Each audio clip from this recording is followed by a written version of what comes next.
You check your phone. Nothing. You check it again 5 minutes later. Still, nothing. You feel that tight, cold knot forming in the pit of your stomach. You tell yourself it's excitement. Maybe butterflies, but deep down you know the truth. It is the biological signal of powerlessness. You are waiting for permission to feel good about yourself. You are waiting for a digital notification to validate your existence. And the longer that screen stays black, the more your value seems to evaporate into thin air. This anxiety is not love. It is not passion. It is the symptom of a flawed strategy. You have been operating under a lie that feels intuitive but is disastrous in practice. The belief that if you want someone, you must chase them. You believe that effort correlates with success. But human dynamics do not follow the rules of a meritocracy. In the realm of desire, the harder you chase, the faster they run. Let's strip away the romance and look at the mechanics of why this happens. Think back to the last time you walked into a store and a salesperson immediately latched onto you. They asked if you needed help. You politely said, "No, just looking." But they didn't leave. They hovered 3 steps behind you. They suggested a shirt you didn't look at. They tried to be helpful. They tried to be nice. But what was your immediate physical reflex? You wanted to leave. You didn't leave because you hated the store. You left because their desperation violated your safety zone. Dating works exactly the same way. When you double text because she hasn't replied in 2 hours, when you ask for clarity after 3 dates, or when you clear your entire weekend schedule just in case he calls, you are not being romantic. You are being that hovering salesperson. You are encroaching on their psychological territory. This creates a phenomenon known as psychological debt. When you pour and ask for affection onto someone, you think you are giving a gift, but to the receiver, it feels like a bill. Your excessive attention comes with a hidden contract that says, "I have given you this attention. Now, you owe me a reaction." Humans are wired to resist debt. We instinctively recoil from obligations we didn't sign up for. When they pull away, they aren't necessarily rejecting you as a person. They are rejecting the debt you are trying to force onto them. They are fighting to regain their autonomy. Now, consider the economics of your behavior. We live in a world governed by supply and demand. This is an immutable law. We do not desire what is cheap. We do not hoard what is abundant. Imagine if a Ferrari was parked on every street corner with the keys in the ignition, available for anyone to drive at any time. Would people stare at it? Would they dream of owning it? No. It would be treated like a public bus. It loses its mystique because it lacks scarcity. When you are instantly available, when you reply within seconds to every message, regardless of what you are doing, you are signaling that your time has no value. You are telling the other person, "My life is so empty that I can drop everything for you." You become the item in the clearance bin with the orange sticker on it. You might be functional, you might be nice, but you are not a prize. We want the prize that requires effort to win, not the participation trophy handed to us at the door. By chasing, you are robbing them of the thrill of the hunt. You are killing the very tension that sustains desire. This leads us to the most uncomfortable truth. The signal you are broadcasting is one of starvation. In nature, energy is expensive. A predator, a creature of high status, and puer only runs for 2 reasons. To hunt a target, it is calculated it can catch, or to flee from danger. It moves with purpose. It does not run around frantically, hoping something falls into its mouth. When you pursue someone who is pulling away, you are displaying starving energy. You are signaling a resource deficit. You are screaming to their subconscious that you have no other options, no mission, and no internal anchor. You look like a drowning man grasping for a life raft. And while a drowning man might get pity, he never gets respect. And without respect, attraction cannot survive. It creates a dynamic where you are the supplicant, the one begging for scraps of attention, and they are the benefactor. This power imbalance is the death knell of any seductive potential. The most dangerous word in your vocabulary during this phase is hope. I hope she likes me. I hope he changes his mind. Hope is passive. Hope surrenders your agency. When you operate out of hope, you fall into the sunk cost trap. You look at the time and emotion you have already invested, and you convince yourself that if you just try a little harder, if you just send one more perfectly crafted text, the market will turn in your favor. But the market of desire is ruthless. It does not care about your past investment. It only cares about your current value. And right now, your value is plummeting because you are oversupplying the market. So, how do you stop the bleeding? How do you flip the dynamic from repulsion to attraction? You must do the one thing that feels completely counterintuitive. You must stop. You must look at that burning urge to fix the silence, and you must kill it. You put the phone down. You do not post a story to get their attention. You do not accidentally bump into them. You do absolutely nothing. You must create a void. Right now, there is a pressure against them, the pressure of your pursuit. As long as you are pushing, they must push back to maintain their balance. But the moment you stop, the pressure vanishes. The hovering salesperson has left the building. The debt is cancelled. Suddenly, they are standing in an empty room. In that silence, for the first time, their imagination has space to work. The human brain hates unresolved patterns. When the predictable stream of attention stops, the brain sounds an alarm. Wait, where did they go? Why did they stop chasing? Did they find someone else? Was I not as important as I thought? This confusion is the soil in which attraction grows. They cannot miss you if you never leave. They cannot wonder about you if you are constantly updating them on your whereabouts. By stepping back, you are not giving up.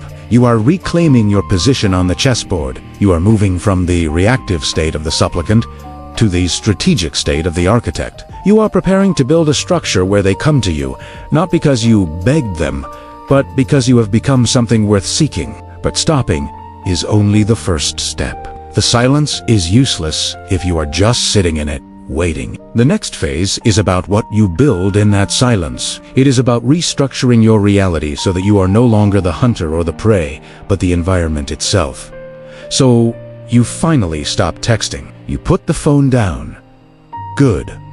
Now comes the withdrawal. You are staring at that black screen like it's a bomb waiting to go off. Your thumbs twitching. You're inventing reasons to pick it up just to check the time, just to check the weather, just to see if the ringer is on. This is where 90% of men fold. They view the silence as a void that needs to be filled with noise. But you are going to view it differently. You are going to view this silence as a construction site. This is where we stop playing the game of the prey and start building the architecture of the hunter. The first pillar of this new architecture is the art of composure. In the wild, the nervous animal gets eaten. A predator moves slowly. It conserves energy. When you freak out because she hasn't texted back in 4 hours, or when you analyze every comma, an emoji in her message, like it's the Da Vinci Code, you are broadcasting instability. You are vibrating with low status frequency. You are telling the world that your emotional baseline is dependent on someone else's approval. You need to master the market. Crash CEO look. Imagine a CEO during a financial crisis. If he runs around the office screaming, the company dies. If ETH sits back, drinks his coffee, and looks at the numbers calmly, everyone else calms down. Be the guy drinking the coffee. When they pull back or test you with silence, your reaction must be zero. You don't demand explanations. You don't post passive-aggressive quotes on your story. You mirror their energy. You stay in your lane, unbothered and occupied. This lack of reaction is terrifyingly attractive because it subcommunicates a massive truth. I am the main character in my life, and you are just a guest. Once you have mastered your internal composure, you must understand the mechanics of engagement. This brings us to a core concept in behavioral psychology: the slot machine effect. Why is gambling so addictive?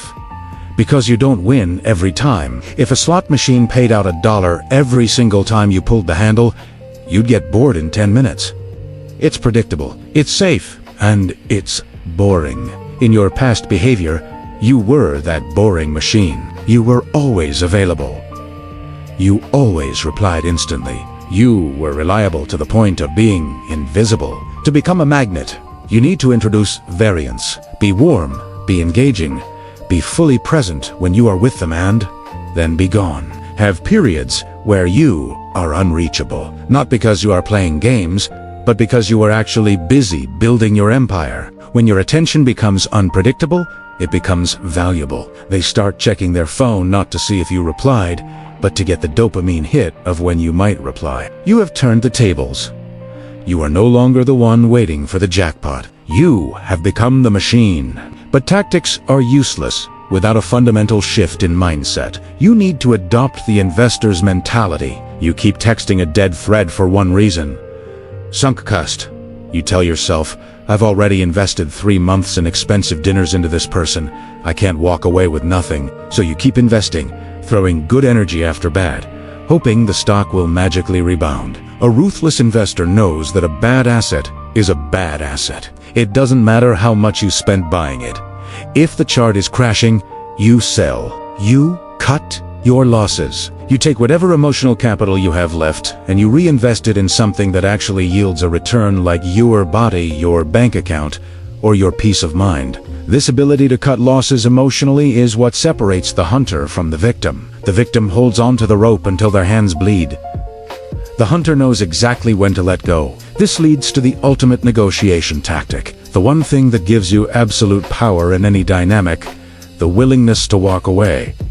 In any negotiation, business or personal, the person who needs the deal the most always loses. Always. Think about the compromises you make when you are afraid to lose someone. You apologize when you didn't do anything wrong. You laugh at jokes that aren't funny. You accept disrespect and flakiness. That smell? That is the distinct smell of desperation. To be a magnet, you have to be genuinely, in the depths of your soul, okay with the idea of never seeing them again. It's not about being heartless. It's about having standards that are higher than your fear of being alone. When you truly internalize this, when you are no longer afraid of the loss, a shift happens in your eyes. You stop looking at them like a starving man looks at a meal. You start looking at them with the calm assessment of a man who has options. And paradoxically, the moment you are truly ready to walk away is usually the moment they start chasing you, because humans are wired to want the one thing they cannot control. Finally, we arrive at the solution. If we are not chasing, what are we doing? Think of the gardener and the butterfly. The amateur runs through the field with a net, sweating, panting, looking foolish, trying to catch a butterfly. The butterfly is agile. It is faster. It flies away. The harder he runs, the further it goes. The master gardener ignores the butterfly. He focuses entirely on the soil. He plants the rarest flowers. He builds the most beautiful garden he can imagine. He works in the sun until his hands are dirty. He builds value, and one day he looks up and the butterfly is landing on his shoulder. This is the state of the hunter. You are not hunting the person. You are hunting excellence. You are building a life so interesting, so rich, and so compelling that people want to be a part of it. You are not asking for their attention. You are giving them the opportunity to witness your journey. And the best part of the gardener philosophy, if the butterfly doesn't land, it doesn't matter. Because you still have a beautiful garden. You still have your mission. You're stringed and yourself. That is a win-win scenario. So, go dark. Disappear for a while. Hit the gym until your muscles scream. Read books that intimidate you. Build a business. Learn a skill. Become dangerous. Become competent. And when you re-emerge, do not look for them. Let them look for you. Let them see the change in your posture, the weight in your words, and the fire in your eyes. You will realize that you no longer need to chase anyone. You have become the gravity. The hunt is over. You have won.